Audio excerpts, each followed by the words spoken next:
અમેરિકાના પૂર્વ રાષ્ટ્રપતિ ડોનાલ્ડ ટ્રમ્પ પર ગઈકાલે હુમલો થયો હતો. ટ્રમ્પને રેલી દરમિયાન ગોળી વાગી હતી. તો નસીબની વાત એ હતી કે ગોળી ટ્રમ્પના કારને સ્પર્શીને નીકળી ગઈ હતી ને ટ્રમ્પનો જીવ બચી ગયો હતો. જોકે ગોળીબાર કરનારને સ્થળ પર જ ઠાર કરી દેવાયો હતો. આ ઘટના એટલી ઝડપથી બની કે કોઈકને કંઈ સમજવાની તક ન મળી. રિપીટ.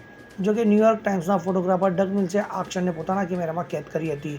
ધ ન્યૂયોર્ક ટાઈમ્સના સિનિયર ફોટોગ્રાફર ડગ મિલ્સ દ્વારા લેવાયેલી આવેલી તસવીર સોશિયલ મીડિયા પર ઝડપથી વાયરલ થઈ રહી છે. આ તસવીરમાં બુલેટ ટ્રમ્પની ખૂબ જ નજીકથી પસાર થયેલી જોઈ શકાય છે. ગોળી ટ્રમ્પના ગળાની ખૂબ નજીક છે. ડગનું કહેવું છે કે ગોળીબાર બાદ ડોનાલ્ડ ટ્રમ્પ ખૂબ ગુસ્સે થયા હતા. ટ્રમ્પ તે સમયે મુઠ્ઠીબંધ કરી રહ્યા હતા, પરંતુ બીજી ક્ષણે તેમના ચહેરાનો રંગ ઉડી ગયો હતો અને તેમનો ચહેરો પીળો પડી ગયો હતો. Bureau report, CN24 news. હવે જુઓ દેશ દુનિયાની તમામ ખબરો તમારી આંગળીના ટેરવે.